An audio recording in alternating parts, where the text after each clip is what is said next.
ब्रह्म सूत्र के द्वितीय अध्याय के तृतीय पाद के 13वें अधिकरण का विचार कल संपन्न हुआ। 14वें अधिकरण का विचार प्रारंभ भी हुआ था। 10वें अधिकरण से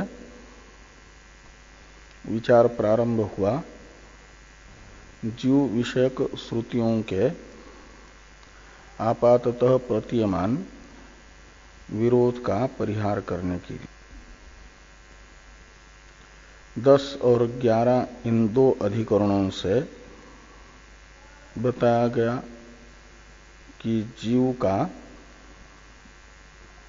जन्म तथा विलय ये दोनों औपाधिक हैं। स्वतः जीव जन्म तथा विलय रूप विकार से रहित निर्विकार है। 12वें अधिकरण से बताया गया कि निर्विकार आत्मा जड़ नहीं चेतन है और वो जो निर्विकार चेतन रूप आत्मा है उसमें जैसे जन्मादि औपाधिक है, ऐसे अणुत्व उत्क्रांति गति आगत्यादि भी जो बताई गई है आत्मा की वो सब जन्मादि के तरह औपाधिक ही है, बुद्धि रूप उपाधि निमित्तक है। इसे और स्वतः आत्मा तो व्यापक है और उत्क्रांति आदि से रहित है व्यापक होने से। इस बात को बताया गया 13वें अधिकरण में। 14वें अधिकरण में कर्तृत्व विषयक विचार हो रहा है। तो जैसे उत्पत्ति आदि आत्मा में ही औपाधिक है, ऐसे कर्तृत्व भी आत्मा में उपाधि निमित्तक है और स्वतः आत्मा असंग है, अकर्ता है, निर्विकार है। इसे कर्तृ अधिकरण में भगवान वेदव्यास जी बता रहे हैं। आने वाले जो 3 अधिकरण हैं आत्मा के कर्ता कर्तृत्व के विषय में विचार करने वाले हैं। इन अधिकरणों का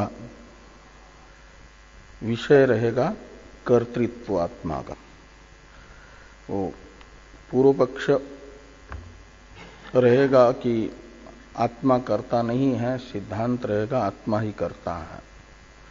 लेकिन वह कर्तृत्व आत्मा में स्वतः नहीं, जैसे जन्मादि भी आत्मा के स्वतः नहीं है, बुद्धि रूप उपाधि निमित्तक है, ऐसे कर्तृत्व भी औपाधिक है आत्मा में। इसे बताने के लिए ये अधिकरण है। इस अधिकरण के संक्षिप्त स्वरूप को बताने वाले वैयासिक न्यायमाला के दोनों श्लोकों का विचार हम लोग कर चुके हैं। अब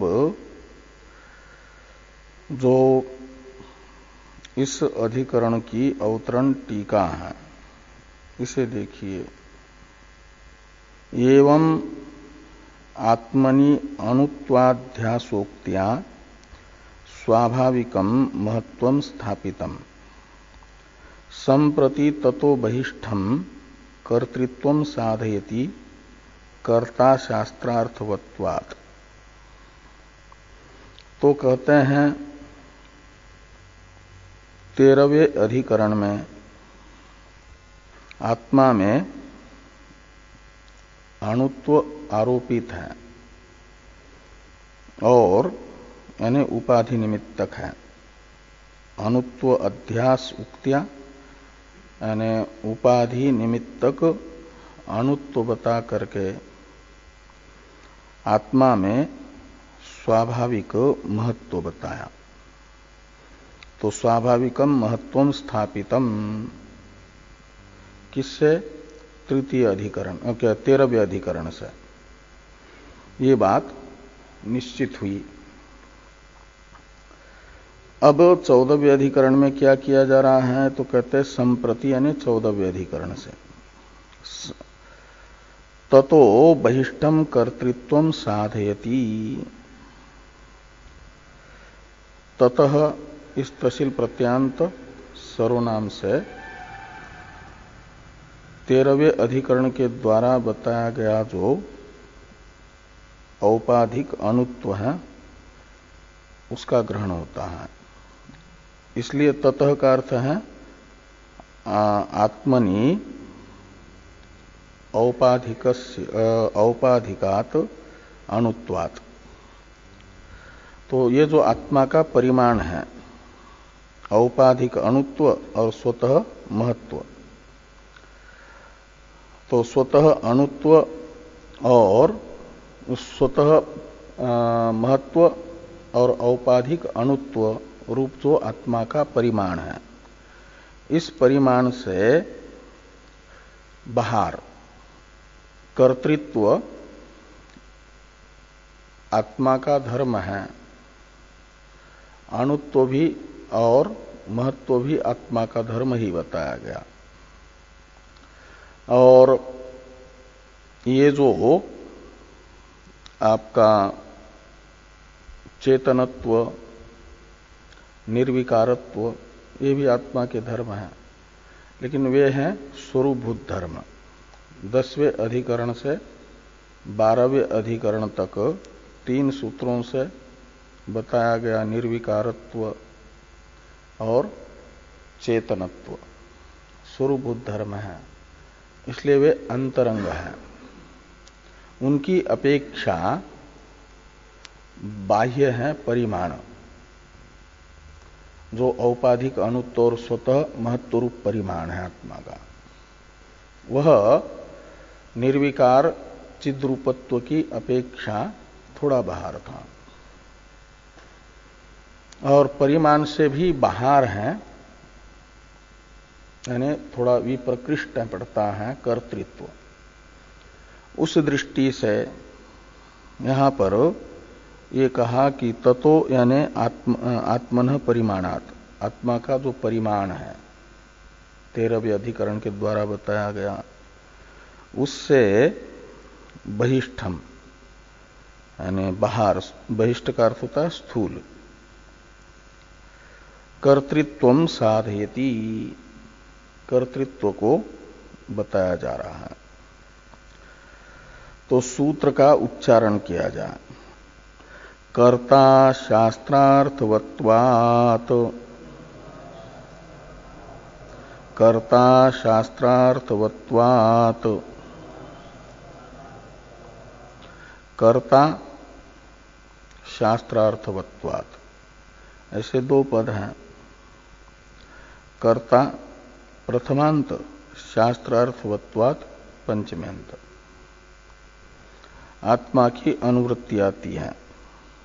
नात्मा श्रुते, एक पूर्व में सूत्र गया ना, वहां से, यानी आत्मा स्वतः उत्पन्न नहीं होता, ये बताने के लिए एक पहले सूत्र गया, वो गया 11वें अधिकरण का ये सूत्र है, नात्मा अश्रुतेर नित्यत्वाच्य ताभ्य, 17वां सूत्र है पाद का। वहां से आत्मा पद की अनुवृत्ति आएगी, और तो आत्मा कर्ता स्यात्, स्यात् पद का अध्यार होगा, तो आत्मा कर्ता है,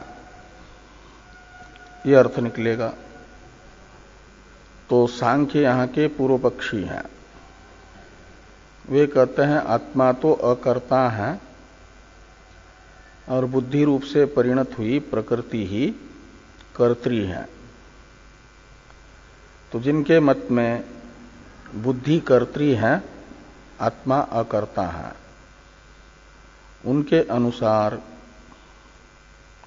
ये जो सिद्धांती कह रहे हैं कि आत्मा कर्ता। एक प्रकार से उनके सिद्धांत विरुद्ध बात है सांख्यों के। तो ये सांख्य सिद्धांत विरोधी आत्मा में कर्तृत्व को स्वीकार करने वाले वेदांती के प्रति प्रश्न कर सकते हैं, कस्मात ऐसा। उनका एक अवांतर प्रश्न ऊपर से अध्यार कर देना प्रश्न का। जब सिद्धांतियों ने कहा कि आत्मा कर्ता है और सर्वम वाक्यम सावधारणम भवति, इस वाक्य से एवकार का अध्यार होगा। एवकार का अध्यार करके वो आत्मा के साथ प्रयुक्त होगा, आत्मैव कर्ता ऐसा। यानी आत्मा ही कर्ता है, स्वतंत्र बुद्धि कर्त्री नहीं है। उसमें सांख्यों का जो मत है स्वतंत्र बुद्धि ही कर्त्री है, उसका व्यावर्तक एवकार होगा। और सांख्य पूछेंगे कि कस्मात, यानी किस कारण से स्वतंत्र बुद्धि कर्त्री नहीं है, आत्मा ही करता है। तो इसके लिए हेतु बताया शास्त्रार्थवत्वात्। शास्त्रार्थवत्वात् में यानी शास्त्र के अर्थवत्ता के लिए मानना पड़ेगा कि आत्मा ही करता है। तो शास्त्र शब्द से लेना है वेद को, और कर्मकांडीय जो विद्यात्मक वेद भाग है, जुहियात, यजेत, दद्यात, अहर संध्यामुपासित इत्यादि जो विधि वाक्यात्मक वेद हैं, उसे यहां पर शास्त्र शब्द से लीजिए। और ज्ञान कांडीय भी जो वेद वाक्य हैं, ये सही दृष्टा श्रोता मंता बोधा कर्ता विज्ञानात्मा पुरुष। ये विज्ञानात्मा शब्दित पुरुष में ही, यानी बुद्धि उपाधिक आत्मा में ही कर्तृत्व दर्शनादि का कर्तृत्व बता रहा है वाक्य उपनिषद का। तो ये जो प्रश्नोपनिषद का वाक्य है, ये सही दृष्टा श्रोता मंता बोधा इत्यादि, इसके द्वारा बताया गया जो दर्शनादि का कर्तृत्व है, वह पुरुष शब्दित आत्मा में बताया जा रहा है। और आत्मा को कर्ता नहीं मानेंगे यदि, तो प्रश्नोपनिषद का यह वाक्य अनर्थक हो जाएगा, यानी अप्रमाण हो जाएगा।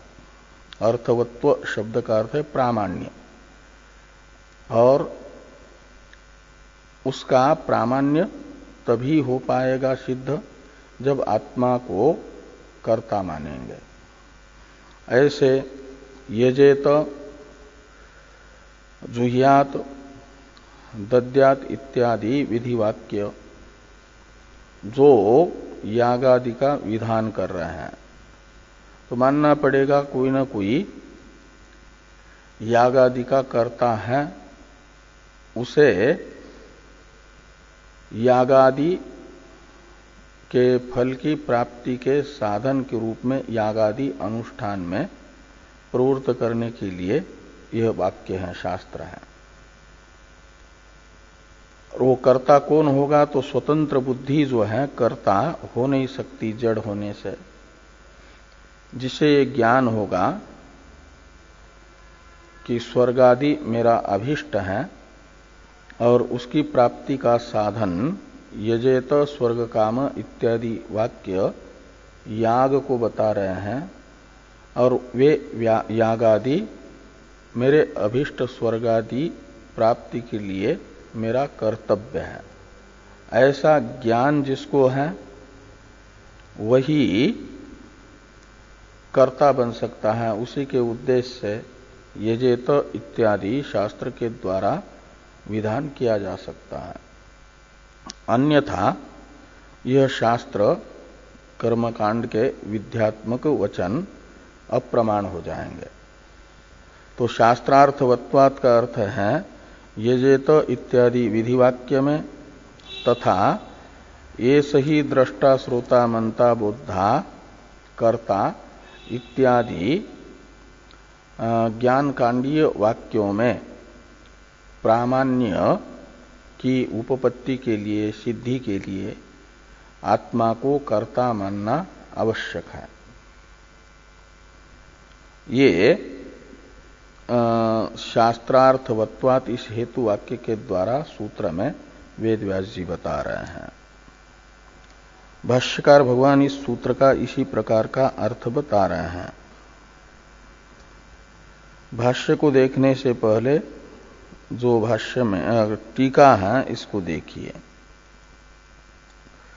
कि कर्ता शास्त्रार्थवत्वात् इस प्रतीक के बाद की टीका है स नित्य चिद्रूप महान आत्मा कर्ता नवा इति असंगत्व श्रुतीनाम विद्यादि श्रुतीनांच विप्रतिपत्त्या संशये बुद्धिकर्तृत्वेनैव विद्यादि शास्त्रोपपत्तेः अकर्ता आत्मा इति सांख्य पक्ष प्राप्तो सिद्धांतयन् एव तद्गुण सारत्वोक्त्या आत्मनि कर्तृत्वाध्यासस्यापि सिद्धत्वात् पुनरुक्तिम आशंक्य सांख्य पक्ष निरासार्थम आत्मनि कर्तृत्वाध्यास प्रपंचनात् न पुनरुक्ति इत्याह तद्गुणिति। ये भाष्य की अवतरण टीका है एक प्रकार से। तो इस अधिकरण का संशय विषय और संशय बता रहे हैं पहले टीकाकार कि स नित्य चिद्रूपो महान आत्मा, आत्मा का जो नित्य विशेषण है वो किसको लेकर के, तो 10वें और 11वें इन दो अधिकरणों से बताया गया कि आत्मा न तो उत्पन्न होती है न तो मरती है। जो उत्पन्न नहीं होता, मरता नहीं, उसे नित्य कहा जाता है। जिसकी उत्पत्ति भी नहीं होती, नाश भी नहीं होता, उसे नित्य कहते हैं, अनादि अनंत। तो 10 और 11 इन दो अधिकरणों से आत्मा में नित्यत्व बताया गया।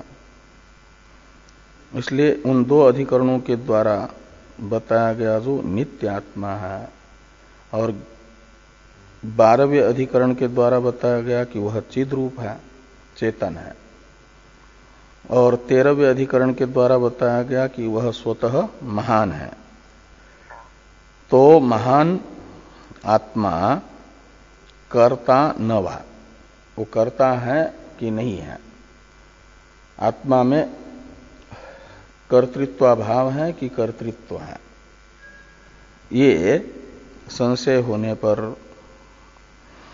कहते हैं इति असंगत्व श्रुतीनाम विद्यादि श्रुतीनांच विप्रतिपत्त्या संशय। संशय क्यों हुआ, तो कहते इसलिए संशय हो रहा है कि असंगो ही अयम पुरुष इत्यादि श्रुतियां आत्मा को असंग बता रही है, और यजेत जुहियात इत्यादि श्रुतियां कह रही है कि याग करो, हवन करो, संध्या वंदन करो। तो इन श्रुतियों के द्वारा एक प्रकार से आत्मा के लिए यागादि का विधान भी किया जा रहा है। तो इन यागादि के विधायक वाक्य तथा आत्मा के असंगत्व को बताने वाले श्रुति वाक्यों का परस्पर जो विरोध, विप्रतिपत्ति, विवाद, तो ये कहते हैं विद्यादि श्रुतिनांच विप्रतिपत्त्या ने विरोधे सति, विरोध के कारण विरोधे न संशय, तो संशय हो जाता है। इसलिए सांख्य भी वैदिक होने से श्रुति का विरोध परिहार करते हुए कहते हैं कि बुद्धि कर्तृत्वेनैव विद्यादि शास्त्रोपपत्ते अकर्ता आत्मा इति सांख्य पक्ष प्राप्त। कहते हैं कि जो असंग श्रुति और विद्यादि श्रुति हैं, इनका विरोध प्राप्त होने पर इन दोनों का विषय बांट दो। विद्यादि श्रुतियों को माना जाए बुद्धि विषयक, विद्यादि श्रुति बुद्धि का यागादि कर्तव्य बता रही है, और आपका असंगो ही अयम पुरुष यह वचन आत्मा में असंगत्व निर्विकारत्व बता करके अकर्तृत्व बता रहा है। इस प्रकार असंग श्रुति एवं विद्यादि श्रुतियों का आपस में जो विरोध है वो टल जाएगा। हाँ, भिन्न विषय हो गया, समान विषय में विरोध होता है। हाँ, ऐसा सांख्य कहते हैं। तो बुद्धि कर्तृत्वेनैव विद्यादि शास्त्रोपपत्ते, तो विद्यादि शास्त्र की सिद्धि यानी विद्यादि शास्त्र में प्रामाण्य की उपपत्ति हो जाती है बुद्धि में कर्तृत्व मानने से ही। तो आत्मा को तो अकर्ता ही माना जाए, अकर्ता आत्मा इति, यानी इस प्रकार सांख्य पक्ष प्राप्त हुआ। सांख्य पक्ष है आत्मा में कर्तृत्वाभाव। ये प्राप्त होने पर सिद्धांतयन, सांख्य तो पूर्व पक्ष है, तो इस प्रकार का पूर्व पक्ष प्राप्त होने पर एक देशी के रूप में यहां सांख्य प्राप्त हुए। उनका निराकरण करते हुए कहते हैं ये सिद्धांतयन एव तद्गुण सारत्वोक्त्या आत्मनि कर्तृत्वाध्यासस्यापि सिद्धत्वात् पुनरुक्ति आशंक्य। तो कहते जैसे आत्मा में स्वतः महत्व होने पर भी बुद्धि रूप उपाधि के कारण अनुत्व, आत्मा स्वतः अनुत्क्रांत होने पर भी बुद्धि रूप बुद्धि की उत्क्रांति को लेकर के औपाधिक उत्क्रांति आदि मान भी हैं। ऐसे तद्गुण सारत्व से यानी बुद्धि के कर्तृत्व को लेकर के ही आरोपित कर्तृत्व आत्मा में सिद्ध हो सकता है। तो अलग से इस अधिकरण को बनाने की आवश्यकता नहीं है, क्योंकि यह अधिकरण भी तो औपाधिक कर्तृत्व मात्र बता रहा है।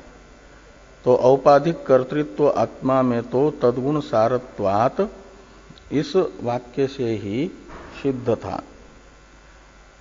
तो इस अधिकरण की एक प्रकार से तद्गुण सारत्व अधिकरण के साथ पुनरुक्ति है, पूर्व अधिकरण के साथ। इस प्रकार यह पुनरुक्ति की आशंका होने पर यह कहा जा रहा है कि सांख्य पक्ष निरासार्थम आत्मनि कर्तृत्वाध्यास प्रपंचनात् न पुनरुक्ति। पूर्व अधिकरण में तो अणुत्ववादी जो थे, आत्मा में अणुत्व परिमाण स्वीकार करने वाले, वो थे रामानुज आदि जो आत्मा को अणु मानते हैं।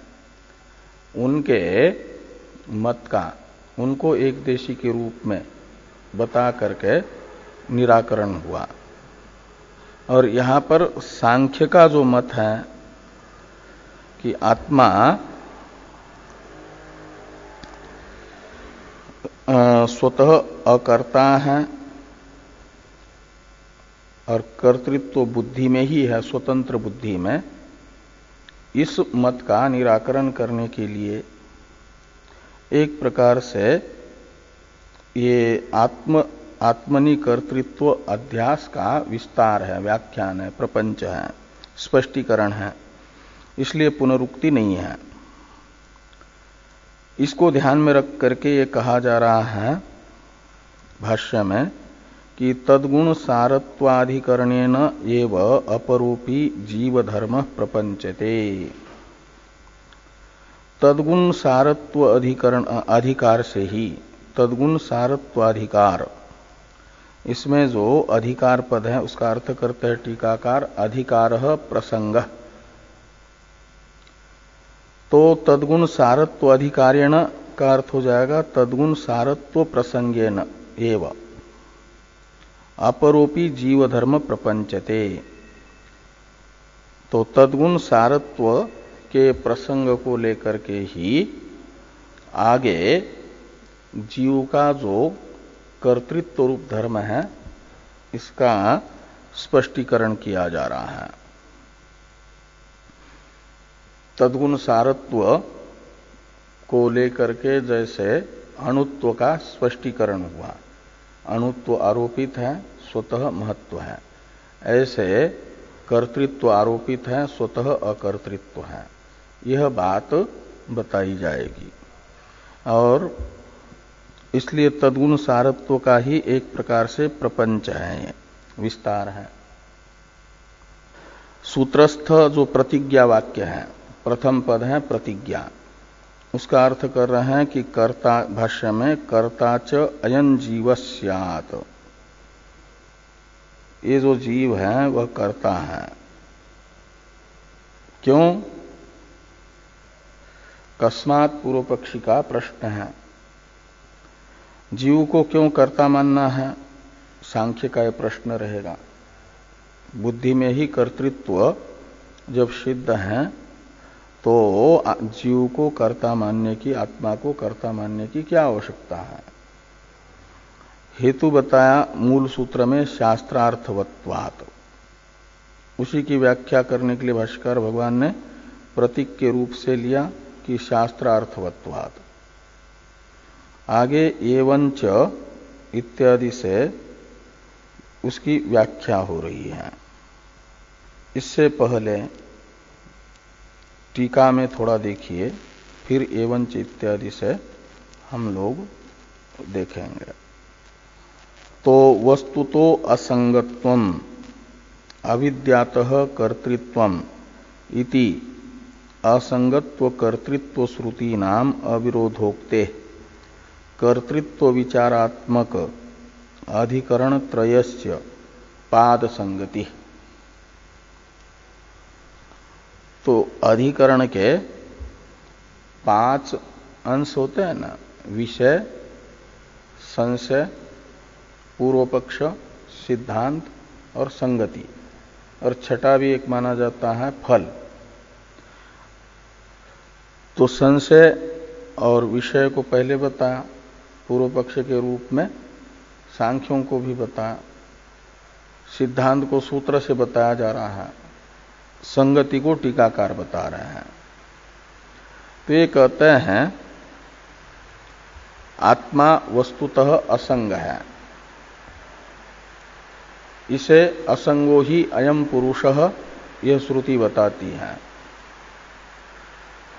तो वह श्रुति आत्मा के निरुपाधिक स्वरूप विषयक है। ये यहां पर कहा जा रहा है कि वस्तुतः असंगत्वम यानी असंगो ही अयम पुरुष, ये जो बृहदारण्यक श्रुति है, इसे इसका विषय समझना आत्मा का निरुपाधिक स्वरूप। वस्तुतः का अर्थ है स्वरूपतः, यानी बिना उपाधि के। आत्मा में कर्तृत्व है, क्या नाम, आत्मा में असंगत्व है। और अविद्यातः कर्तृत्वम, अविद्या से आत्मा में कर्तृत्व है। इति असंगत्व कर्तृत्व श्रुति नाम अविरोधोक्ते कर्तृत्व विचारात्मक अधिकरण त्रयस्य पाद संगति। तो ये असंगत्व और कर्तृत्व श्रुतियों का आपस में विरोध नहीं होगा। यद्यपि आत्मा में ही कर्तृत्व है, आत्मा में ही असंगत्व है, लेकिन आत्मा के दो स्वरूप हैं, एक आविद्यक स्वरूप है, एक निरुपाधिक स्वरूप है। आत्मा का जो निरुपाधिक स्वरूप है वह असंग है, उसमें असंगत्व श्रुति का प्रयोग, श्रुति की प्रवृत्ति होगी। और आविद्यक जो आत्मा का स्वरूप है वो है जीव। तो आविद्यक जो आत्मस्वरूप है जीव भाव, उसमें कर्तृत्व होने से दोनों श्रुतियों का कोई विरोध नहीं होगा। असंगत्व कर्तृत्व श्रुति नाम अविरोधोक्ते। इस प्रकार ये आत्मा में ही, आविद्यक आत्मा में कर्तृत्व, अनाविद्यक आत्मा में असंगत्व इस अधिकरण के द्वारा बताया जा रहा है। इसलिए दोनों श्रुतियों का आपस में अविरोध हो जाएगा। अविरोध वचनात् अविरोधोक्ते का अर्थ निकलेगा।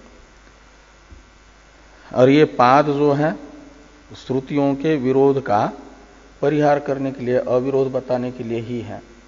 इस प्रकार इस पाद के साथ इस अधिकरण की संगति होगी, और केवल अकेले इस अधिकरण की मात्र इस पाद के साथ संगति सिद्ध होगी ऐसी बात नहीं।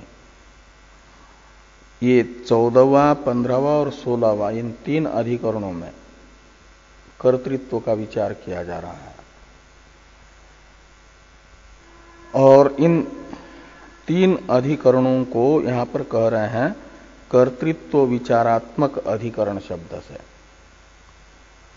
तो कर्तृत्व विचारात्मक अधिकरण त्रय, त्रय कहते हैं तीन के समुदाय को।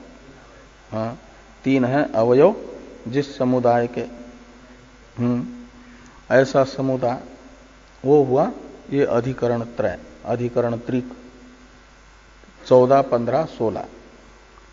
इन तीनों अधिकरणों का पाद के साथ संबंध बनेगा, एक विषयकत्व, क्योंकि यह पाद है श्रुतियों के आपस में अविरोध को बताने के लिए, विरोध का परिहार करने के लिए श्रुतियों का। और ये तीनों अधिकरण भी आत्मा की असंगत्व श्रुति तथा कर्तृत्व श्रुतियों का अविरोध बता रहे हैं। कर्तृत्वादि श्रुतियों का विषय औपाधिक आत्मा को बता करके और निरुपाधिक आत्मा को असंग श्रुति का विषय बता करके अविरोध बता रहे हैं। इसलिए पाद के साथ संबंध बनेगा। आगे कह रहे हैं फल संबंध, और एक छठा अंश होता है फल। फल को बताया जा रहा है कि श्रुति नाम मिथो विरोध विरोधा विरोधौ पूर्वोत्तर पक्षयो हो फलम। यहां पर भी कर्तृत्व विचारात्मक अधिकरण त्रयस्य पद को ले आइए और पूर्वोत्तर पक्षयों के साथ जोड़ दीजिए। तो श्रुतियों का आपस में विरोध, ये इस अधिकरण त्रय के, ये जो अधिकरण त्रय हैं, तीन अधिकरण हैं, इन तीनों अधिकरणों के पूर्व पक्ष के मत में फल होगा श्रुतियों का आपस में विरोध। और उत्तर पक्ष कहा जाता है सिद्धांत को, और सिद्धांत के मत में फल होगा श्रुतियों का परस्पर अविरोध। इस प्रकार ये फल भेद होगा। इसे यहां पर कहा कि श्रुति नाम मिथो विरोधा विरोधो पूर्वोत्तर पक्षयो हो फलम। पूर्व पक्ष तथा सिद्धांत पक्ष जो इन तीनों अधिकरणों के हैं, उनमें फल होगा श्रुतियों का आपस में विरोध तथा अविरोध। पूर्व पक्ष के मत में विरोध, सिद्धांत के मत में अविरोध। अथवा प्रकारांतर से फल भेद बताया जा रहा है। इन तीनों अधिकरणों के पूर्व पक्ष तथा सिद्धांत का प्रकारांतर से फल भेद इस प्रकार बताते हैं कि यद्वा अत्र पूर्व पक्षे बंधाभावात शास्त्र वैयर्थ्यम फलम सिद्धांते कर्तृत्वादि संबंध सत्वात् शास्त्रार्थवत्ता इति भेद। तो पूर्व पक्ष के अनुसार बंध आविद्यक नहीं है, आत्मा नित्य मुक्त है। तो इसलिए क्या होगा कि बंध का अभाव ये पूर्व पक्ष होने से शास्त्र में अप्रामाण्य ये फल हो जाएगा पूर्व पक्ष के मत में, शास्त्र अप्रामाण्य। और सिद्धांत मत में कर्तृत्वादि का आत्मा में संबंध होने से कर्तृत्वादि ही आविद्यक बंधन है और उसकी निवृत्ति के लिए शास्त्र सार्थक हो जाएगा। इसलिए शास्त्रार्थवत्ता यानी शास्त्र में प्रामाण्य, असंगत्वादि शास्त्र में प्रामाण्य, ये सिद्धांत पक्ष में फल होगा।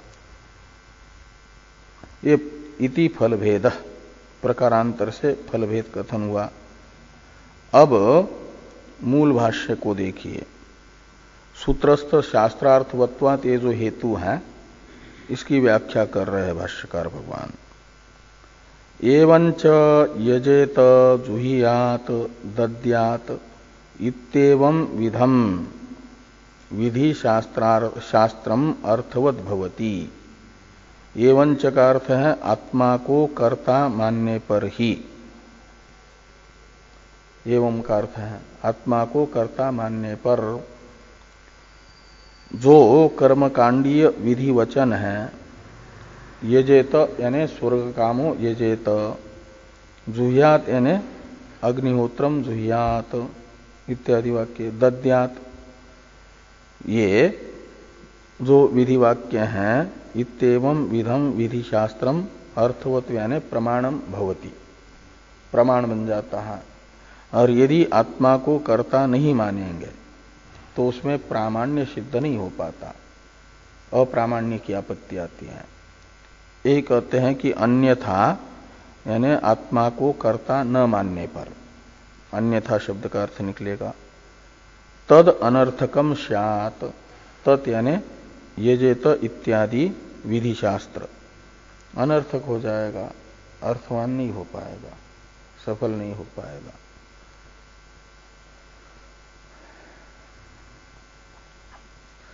तद ही कर्तुः सतः इत्यादि भाष्य वाक्य की अवतरण टीका है। टीका को देखिए कि ननु बुद्धि कर्तृत्वेन शास्त्रार्थवत्ता अस्तु किम जीव कर्तृत्वेन तत्राह तदहि कर्तुः सत इति। कहते हैं कि यजेत जुह्यात इत्यादि विधि शास्त्र को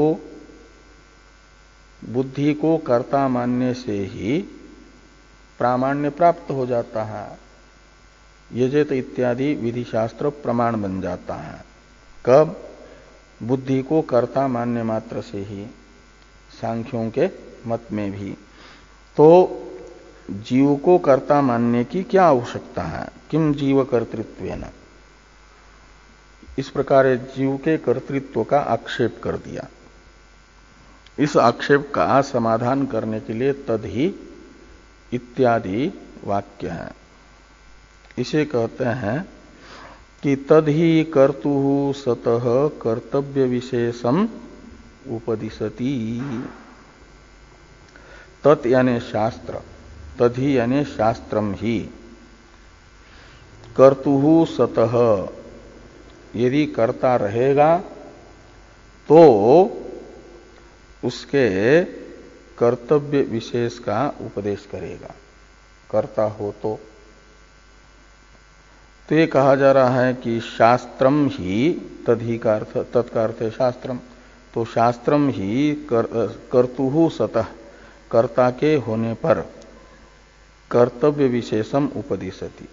यदि कर्ता ही न हो तो कर्तव्य रूप यानी अनुष्ठेय रूप साधन का विधान नहीं करेगा। न च असति कर्तृत्वे तद उपपद्येत, और यदि कर्तृत्व आत्मा में नहीं होगा तो तत् यानी कर्तव्य विशेष का उपदेश न उपपद्येत, उपपन्न नहीं होगा। कर्तव्य विशेष का उपदेशक जो शास्त्र है उसकी उपपत्ति नहीं हो पाएगी, शास्त्र में प्रामाण्य सिद्ध नहीं हो पाएगा। ये न च असति कर्तृत्वे तद उपपद्येत इस वाक्य से कहा गया। कोई कर्ता हो तब तो उसे कर्तव्य अकर्तव्य का उपदेश किया जा सकता है, और वो कर्ता भी कैसा होना चाहिए, उसे ये विवेक हो। शास्त्र तो ज्ञापक मात्र होता है न, कारक तो होता नहीं है।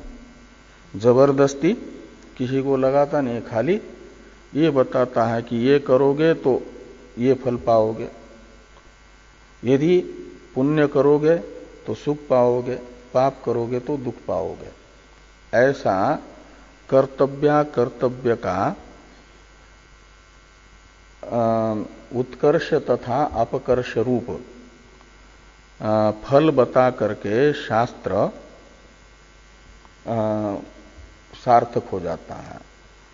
और जो ये विवेक रखता है कि मुझे भविष्य में सुख ही प्राप्त हो, दुख प्राप्त न हो, वह इस प्रकार का विवेक करने वाला कोई कर्ता हो, तब तो उसे भावी सुख के साधन में प्रवृत्त करने के लिए यजेत इत्यादि शास्त्र अर्थवान हो जाएगा, और भावी अनर्थ से बचाने के लिए, दुख से बचाने के लिए मां हिंसा सर्वाभूतानि इत्यादि हिंसादि का निषेध करने वाला शास्त्र सार्थक हो जाएगा।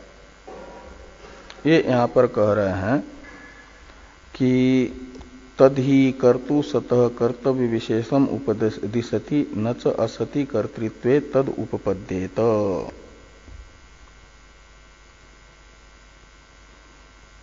तो जैसा विधि शास्त्र कर्ता के रहने पर ही प्रमाण बन जाता है, अन्यथा नहीं, ऐसे ज्ञान कांडीय ये वचन भी प्रमाण बन पाएगा आत्मा को कर्ता मानने पर ही। इसे कहते हैं तथा इदम अपि शास्त्रम अर्थवत भवति। ये जो ज्ञान कांडीय वचन है ये भी अर्थवत यानी प्रमाणम भवति। तथा का मतलब जीव को कर्ता मानने पर ही, अन्यथा नहीं। वो कौन सा वचन है ज्ञान कांडीय? तो कहते ये है प्रश्नोपनिषद का, ये सही दृष्टा श्रोता मंता बोधा कर्ता विज्ञानात्मा पुरुष इति, यानी ये प्रश्न वाक्य है, प्रश्नोपनिषद का वाक्य है। ये वाक्य बता रहा है कि ये जो विज्ञानात्मा पुरुष है, विज्ञानात्मा पुरुष है जीव, बुद्धि उपाधिक चैतन्य, वही कर्ता है, उसी को कर्ता बता रहा है जीव को ये। और जीव को कर्ता न मान करके बुद्धि को यदि कर्ता मानेंगे तो इस प्रश्नोपनिषद वाक्य में प्रामाण्य सिद्ध नहीं हो पाएगा। इसकी अर्थवत्ता यानी प्रामाण्य के लिए जीव को कर्ता मानना आवश्यक है। थोड़ी टीका है, टीका को देखिए। मया इदम कर्तव्यम इति बोध समर्थस्य चेतनस्यैव कर्तृत्वम वाच्यम न तु अचेतनायाः बुद्धे। मुझे ये करना चाहिए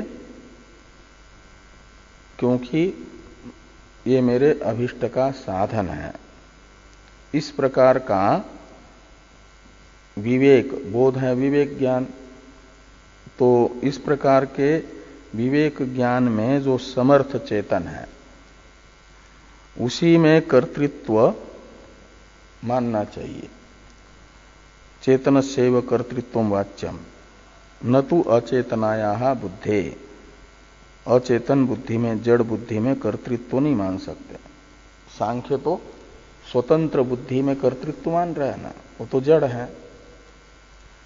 किंच और भी एक हेतु बताते हैं कि चेतन में ही कर्तृत्व होगा, अचेतन बुद्धि में नहीं।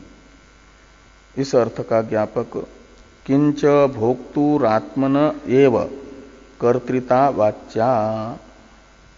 भोक्ता जो आत्मा है, सांख्यों के यहाँ भोक्ता तो आत्मा है चेतन, और कर्ता जड़ बुद्धि है। कर्ता दूसरा और भोक्ता उस कर्ता के द्वारा किए गए कार्य के फल का भोक्ता कोई दूसरा। कर्तृत्व है बुद्धि सांख्यों के यहाँ, और बुद्धि के द्वारा किए गए कर्मों का फल भोक्ता है आत्मा, ऐसा वे कहते हैं। लेकिन कहते हैं कि जो भोक्ता है उसी को कर्ता मानना आवश्यक है, क्योंकि ये मीमांसा का न्याय है। उस न्याय के आधार पर कह रहे हैं किंच भोक्तुरात्मनः एव कर्तृता वाच्या। भोक्ता जो आत्मा है उसे ही कर्ता मानना आवश्यक है, उसी को कर्ता कहना चाहिए। क्यों कि शास्त्र फलम प्रयोक्तरी इति न्यायात इति भावः। ये मीमांसा का अधिकरण है। न्याय कहते अधिकरण को, मीमांसा का ये सूत्र है। शास्त्र फलम यानी शास्त्र ने जो यागादि साधनों का फल बताया है, वह यागादि साधन का जो कर्ता है, प्रयोक्ता कह रहे हैं कर्ता को, कारकांतर का जो प्रयोक्ता होता है उसे कहा जाता है कर्ता। जैसे काष्ठ छेदनानुकूल व्यापार में कुल्हाड़ी को प्रवृत्त करता है, कुल्हाड़ी का प्रवर्तक है, प्रयोक्ता है काष्ठ छेदन करने वाला व्यक्ति, इसलिए उसमें काष्ठ छेदन क्रिया का कर्तृत्व है। कारकांतर प्रयोक्तृत्व ही कर्तृत्व है, यही कर्तृत्व माना जाता है। कारकांतरेण अप्रयुज्यत्वे सति कारकांतर प्रयोक्तृत्वम कर्तृत्वम, ये कर्ता का लक्षण है व्याकरण में। जो कारकांतर का प्रयोजक हो और कारकांतर के द्वारा प्रयुक्त न हो, उसे कहा जाता है कर्ता। तो बुद्धि तो जड़ है, वो करण कोटि में आएगी, और बुद्धि का भी प्रयोजक है करण रूप कारक रूपा जो बुद्धि, उसका भी प्रयोजक है चेतना जीव, इसलिए वह कर्ता है। और जो कर्ता होता है उसी में शास्त्र ने बताए हुए साधन का फल होता है। ये न्याय है। शास्त्र फलम प्रयोक्तरी, शास्त्र के द्वारा बताए गए साधन का फल उस साधन के अनुष्ठाता को प्राप्त होगा। बुद्धि तो जड़ है, वह यागादि जनित जो फल है सुख, उसका अनुभव कैसी करेगी। भोग तो माना जाता है, कर्म फल का भोग माना जाता है कर्म फलभूत सुख दुख का अनुभव। सुख दुख अन्यतर साक्षात्कार भोग, यही भोग का लक्षण है। सुख या दुख का अनुभव, ये भोग कहलाता है। और सुख और दुख है कर्म का फल, और कर्म है शास्त्र ने बताया हुआ कर्तव्य अकर्तव्य। शास्त्र ने बताया हुआ कर्तव्य रूप कर्म है धर्म, उसका फल है सुख, उसका अनुभव करने वाला भोक्ता। और वह शास्त्र का फल यानी धर्म का फल सुख, वो किस में होगा, तो धर्म का अनुष्ठान करने वाले में। प्रयोक्ता है धर्म अनुष्ठाता। और अधर्म का फल शास्त्र ने निषेध्य के रूप से बताया हुआ जो अधर्म, और उस अधर्म का फल है दुख। और वह किसको होगा, तो शास्त्र ने निषेध्य के रूप में अकर्तव्य के रूप में बताए हुए अधर्म का अनुष्ठान करने वाला।